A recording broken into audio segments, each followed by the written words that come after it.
YFZ450R 2008 quad motor. We're going to tear her down and fix her up today. My old trusty earthquake impact I've had for 2.5 years developed a little leak at the trigger just now, but I always have a backup, so we got this brand new one here. I'm going to break her in today. So let's get started. Alright, I already had the top end off of her. I just reassembled it real quick just for video's sake. So I actually know already what she needs. But I'll show you as we get in here. Pull the valve cover off here. Oh, gotta get the plug boot out. Alright. Then we're gonna pull the cam caps off. Turn this towards you. Hold on a second.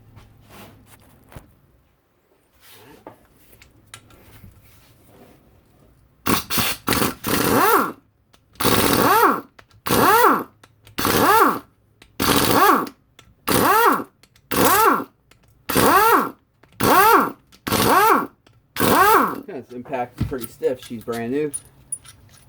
It's okay to use an impact when you're disassembling the motor. You want to be cautious about using it during reassemble, except for a few key areas. That way you don't strip anything out or go over torque specs. But for disassembling, it definitely saves a lot of time. Oh, forgot to take the cam adjuster off. I mean the timing chain tensioner off. Let's see here. That's a 10mm. First thing you want to do when you're taking the cam tensioner off is you want to loosen up the this little center cap right here. You're going to need to take that off later to pull the plunger back, and it's a lot easier to get it off or loosen it while it's still on the bike. So we have this. You'll see there's a little flat head in there. I don't know, the camera probably can't get it, but we'll worry about that later.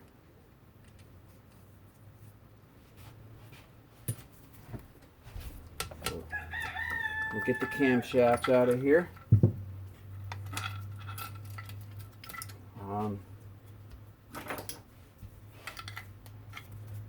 Take the they have some cylinder head bolts right here. Remove these. Just little 10mm.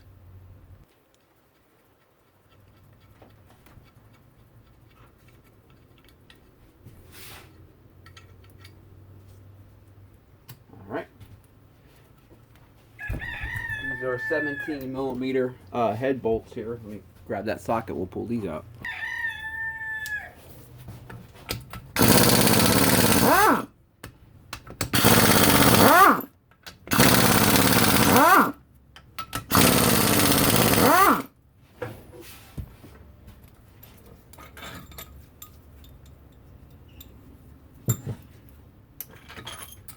Ooh.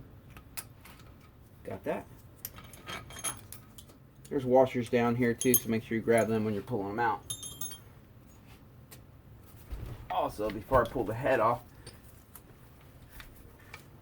we have this oil pipe here. We have to pull that off real quick. Get the cylinder head off.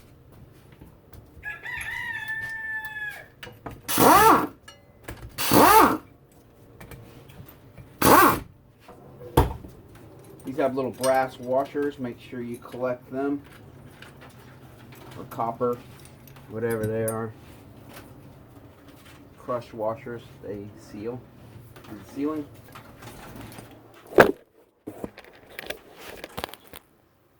Alright, now let's pull the cylinder head off. You don't want to stick a flat head in here and pry the cylinder head off. If it gives you a hard time, you can use a rubber mallet and tap it around and try to lift it up, but you don't want to pry it because you'll damage the matting surface, and that's not good. So we got the cylinder head off. It has a head gasket on the bottom. We'll remove that. We'll worry about all this later.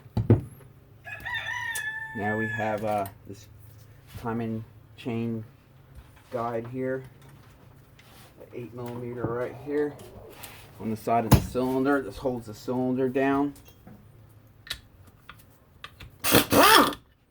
Move that. We're going to slide the cylinder off.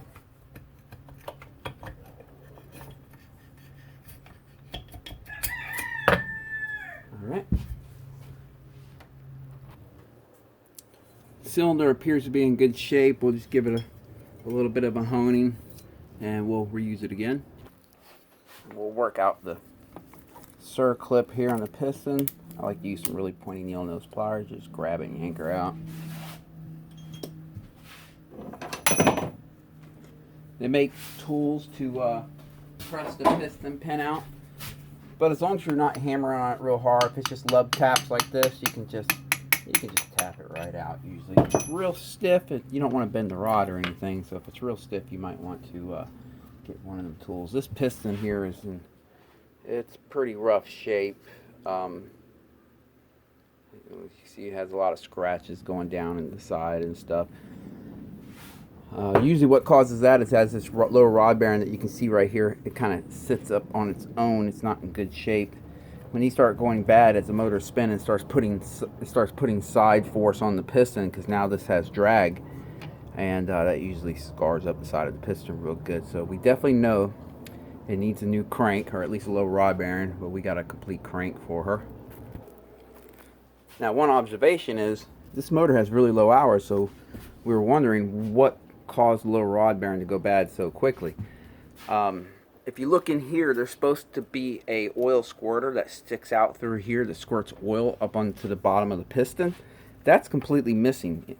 So I don't know if we're going to find that underneath this clutch cover. I don't know if someone's had this off before and they just forgot to put that back on, or if it was missing from the factory all along. But when that's missing, that oil squirter has a very small hole to it, so it restricts flow. But as you can see, this one, I mean, when you remove it, the hole's big that feeds the oil squirter, so it's going to cause a pretty severe oil pressure loss, and that could have totally caused that to go bad. So we're going to find out once we get in there what things look like. Alright, I'll go ahead and remove the starter. Get that out of our way. No sense in that thing sticking around here. Let's see. Sometimes they're hard to slide back.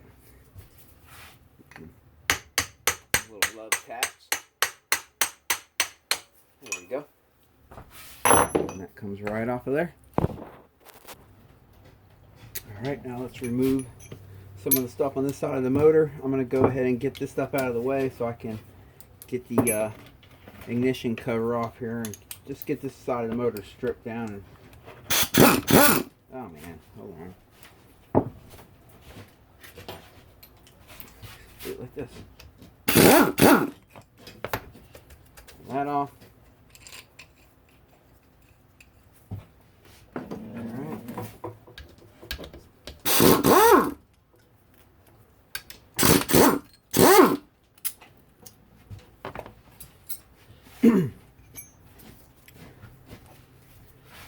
They usually have a locking tab on these.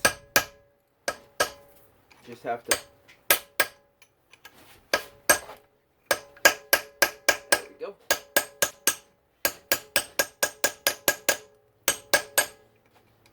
Just knock it back flat. If you don't have an impact, it's best to get this off while the motor's still on the bike. If you have an impact, you can usually get it off when the motor's off. Alright. Now we're going to remove this cover here.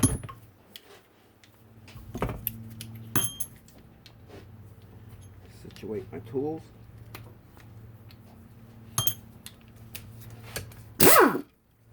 Lower that setting, don't need it that high.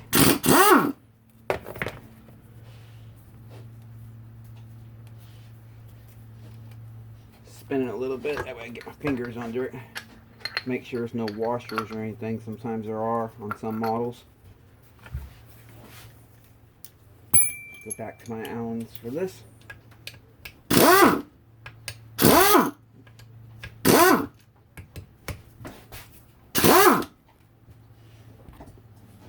Alright, I have all these loose. They have these little clamps or whatever for the wires. So you want to remember where these go so you can reassemble it back the same way. When it's time to knock this off, you can use a rubber mallet. Just give it a little love tap right here. There's going to be a little bit of resistance pulling it off because of the magnetic of the stator and the flywheel. But you can see we got her off now. Alright, we're going to need a 17 millimeter for this.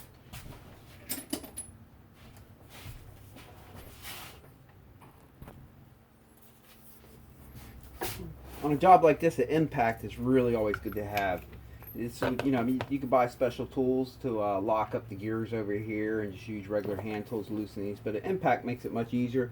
Just hold the rod so things don't spin and go crazy. There you go. While we're at it, I'm going to go ahead and pull this out and get it out of the way.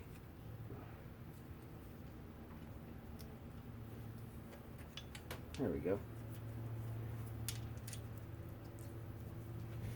You kind of want to remember which way this went in. The flat side goes to the outside. Anytime you work on a bike, I mean, for me at least, I always pay attention to every part, which way it goes in, comes out, because every bike's a little bit different. So you want to keep that in mind. You're going to want to use a flywheel puller for this. If you don't have a flywheel puller and you just got to make things happen, you can use a three-way puller like you use on a car for like a flywheel or whatever. You can pull these Allens out, 3 of them.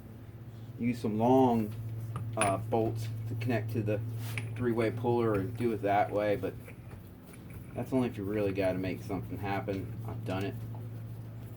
But since we have the puller here, we're going to use that.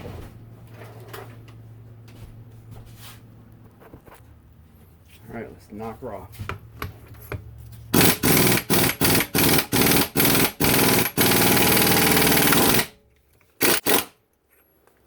You'll know when it breaks loose, you'll see the flywheel pop up a little bit. Of course, this piece right here saves the threads. Even though it really doesn't matter, we're probably just going to trash this crank. This crank is, it's done. Get that pen out of there. Let me get a flat head and just give it some love taps here. Gotta be careful that don't fall into there if you're just working on the bike and you're not opening the motor, because boy, it can be tough to fish that out. Alright, we'll be cleaning this up later before we put it back in. Now we want to get the timing chain out of there. So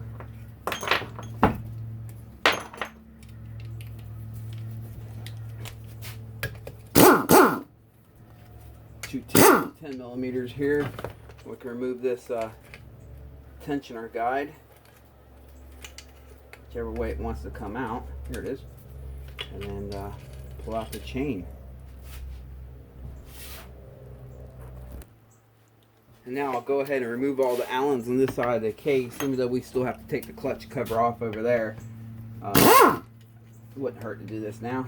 That way I don't have to flip the motor back around when it's time to split her.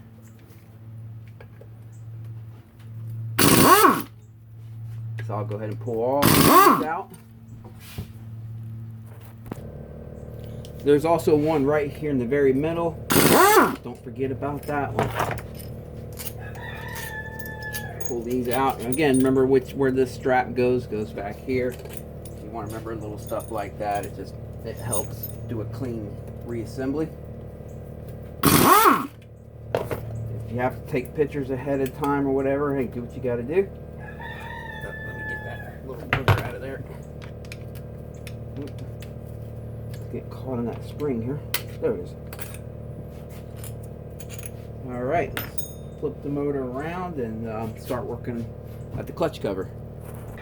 Oh, by the way, when you pull the cylinder off, I like to take these out of the hole here and to keep them with the cylinder. They'll fall out while you're working on it and stuff. You lose them, forget where they went. So just get them out of the way. Now it's time to remove the clutch cover.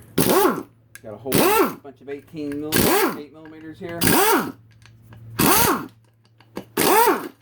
we'll get all these out.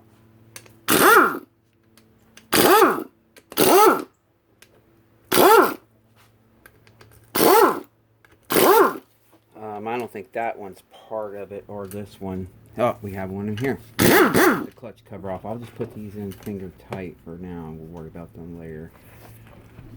And then we have one. You have to get this one Allen out right here to finish removing the clutch cover, the one for the oil filter. From here, let me pull these out, and we should be able to pull her off. All right, let's give her some love taps. If she doesn't come off right away or easily,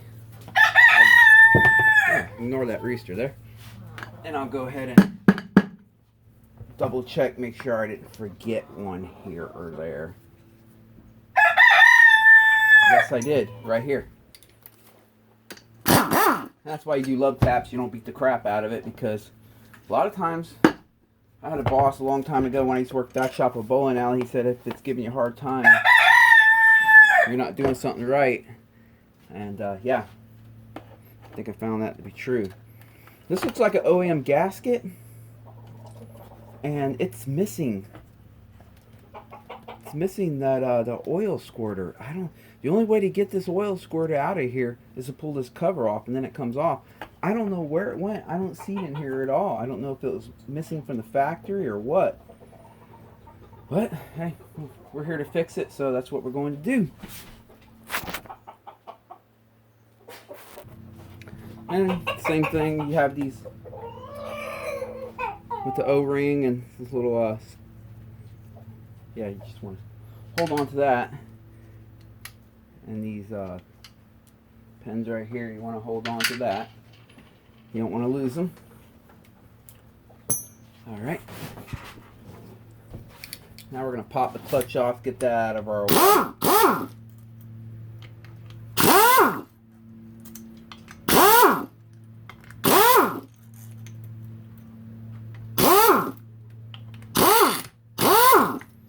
Alright. For the time being, I'll just set all this stuff inside the clutch cover so I don't lose anything. This guy. Hey, be quiet, man. He thinks he owns this shop. Alright, so we gotta pop this first plate off. Hey, they're all wanting to come. Fine. We'll take them all off. Oops. They have these little rings in here. Little spring rings. You always want to keep things in order the way they came out. Another thing is there's a little ball bearing right up in here. You want to capture that too before you roll the motor over and it falls off your bench and you never knew it was there. Put it back together and then you wonder why your clutch is not working properly. It happens. Alright, just like with the front sprocket nut, it has a little mounting tab on it right there. You have to bend it out of your way to loosen this nut up. Like I said earlier, impact always makes this job a lot easier.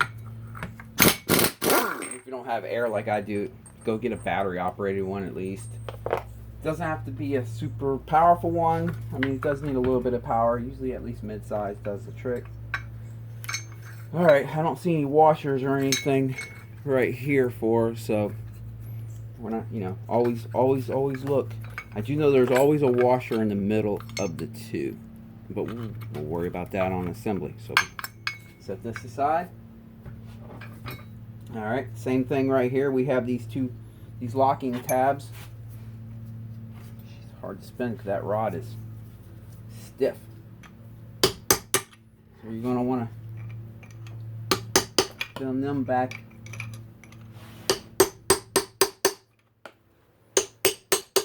flat. You have one on this one too. Hold on, let me get something else.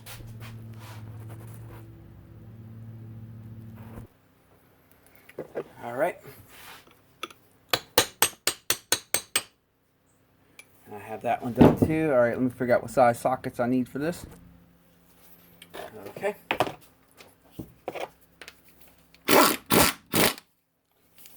Again, you want to hold the rod. There you go. Got that one loose. Just hanging there. Yellow one. All right. Now there are little dots that you line up when you go to put this back on with the counterbalancer. You see I have the two dots right here lined up with the counterbalancer and the main crankshaft, but we'll worry about that on assembly. So let me set this stuff aside. And like anything, you always want to remember how it came out. You see this has a lip where this side doesn't. So the way it comes out is the way it goes back in. So try to keep things organized. We'll slide that counter shaft out the other side here. Sometimes you have to spin it a little bit to find the position that it'll slide out because it has a flat spot right here that it catches unless that flat spot's in the perfect spot, and then it slides out. Alright, let's check, see how this oil pump feels. She feels good. I don't feel any debris in her or anything. So that's good.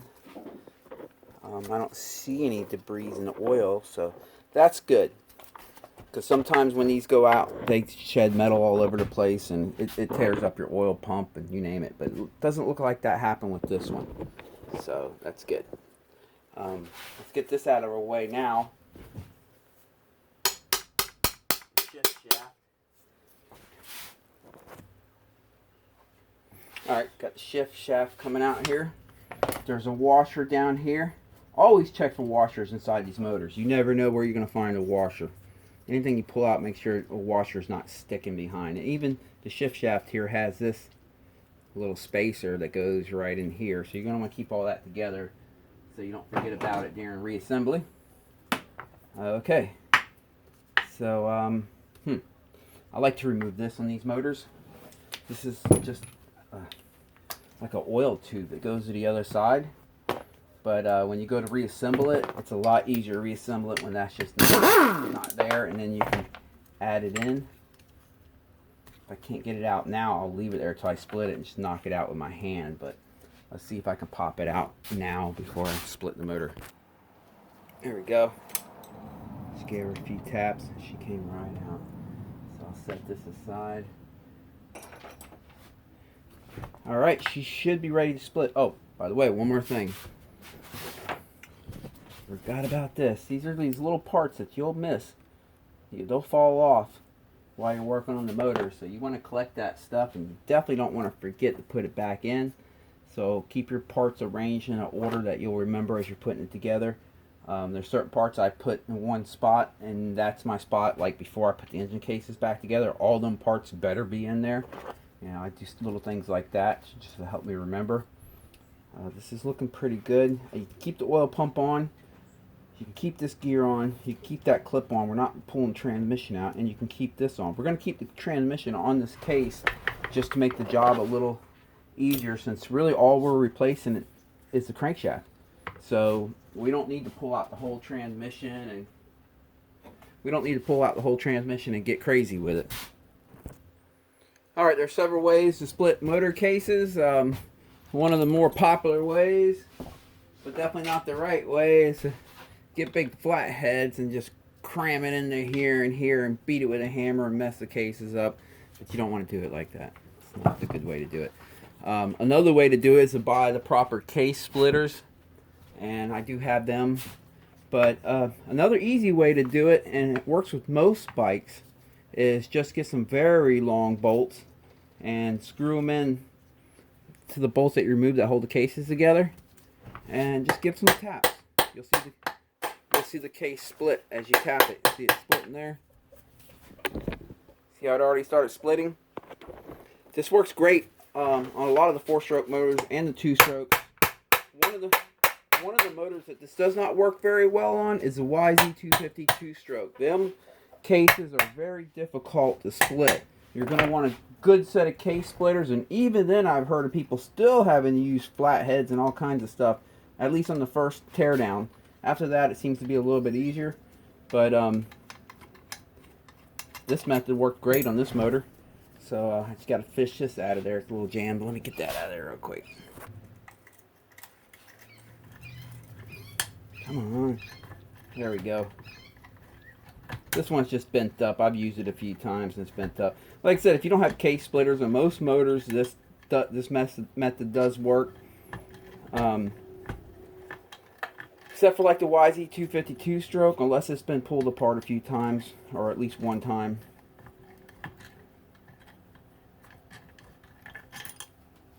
There we go. We can probably just go ahead and split it. You got to make sure, since we're leaving the transmission in, we have to, love taps here.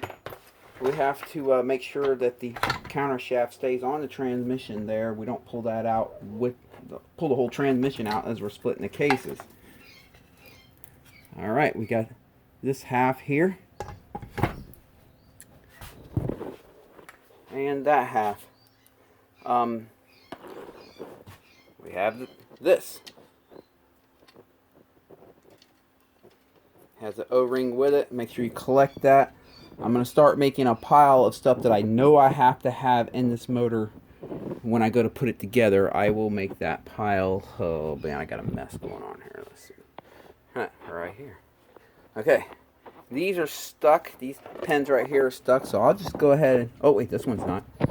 I'll put it right there with the other one. There we go. Okay. I don't see any washers on this end. Again, you always want to check for washers. Some things just, you'll roll the motor, it'll fall on the floor. And there's no washers on this end. So this motor does not use any washers on this end of the transmission where it meets the bearings in the case. So we don't have to worry about that. Make sure these are pressed in well. Yes, they are. Okay. How does that screen look down there? Oh, the screen looks good and clean. So the rod went out on this, the lower rod bearing. You can see it don't even hardly even moves. So, but it didn't shed any metal. That's convenient for us.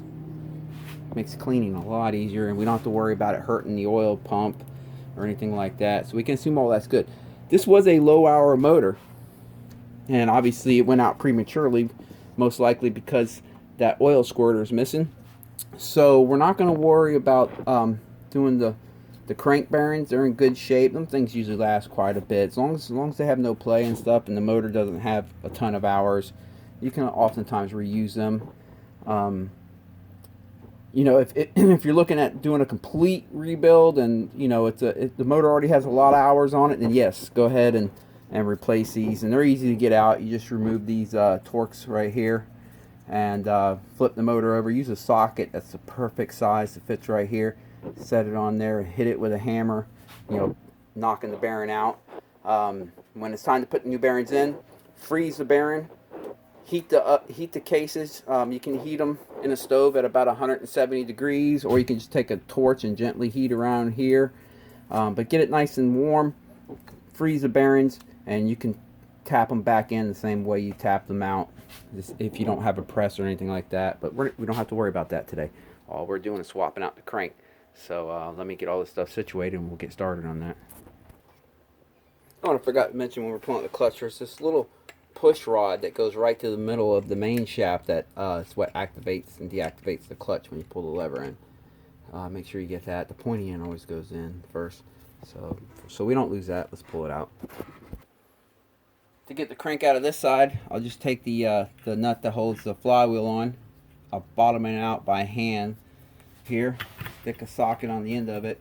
Again, I'm trying to preserve these threads for this crank as if it was a good cranker if we were going to reuse it, put a new rod on it, but we're not. But just tap it. I'll put my knee under it, catch it.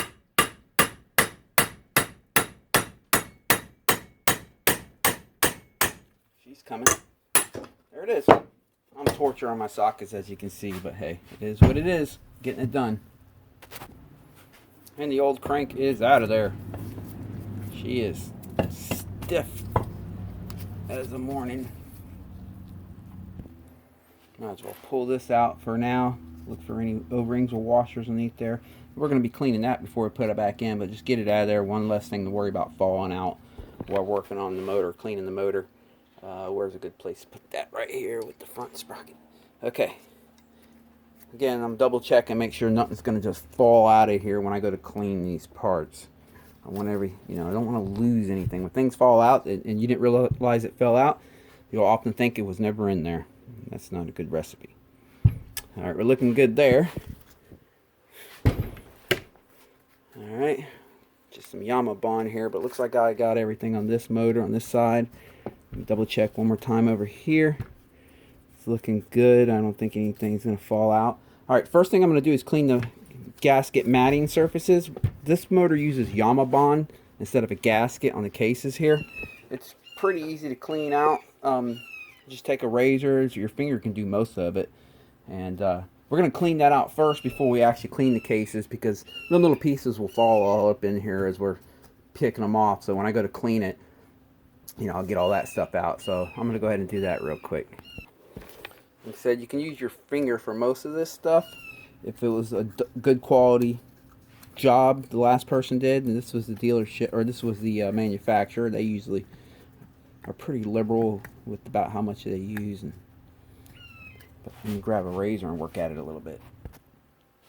I fly through razors around here.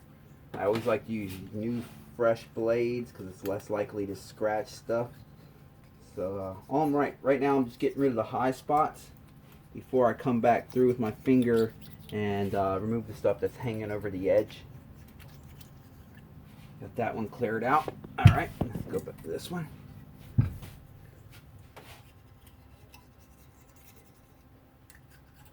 I just buy these razors at Harbor Freight or Walmart or whatever. I buy them in the 50 pack because I fly through a ton of them.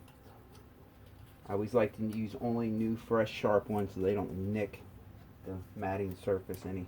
Alright, I'm going to go ahead and peel this out with my fingers here. I'll go ahead and pause the camera for that so I don't waste your time. Okay, we have all that cleaned out. The next step I'm going to do is spray these motors heavily with these motor cases with WD-40.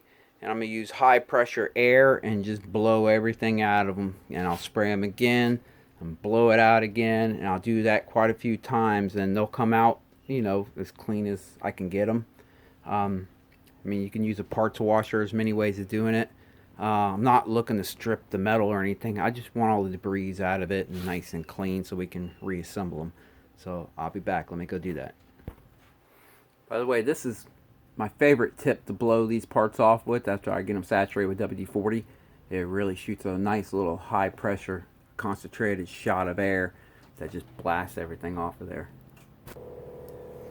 Alright, parts we have for this job: clutch cover gasket, stator cover gasket, cylinder base gasket, head gasket,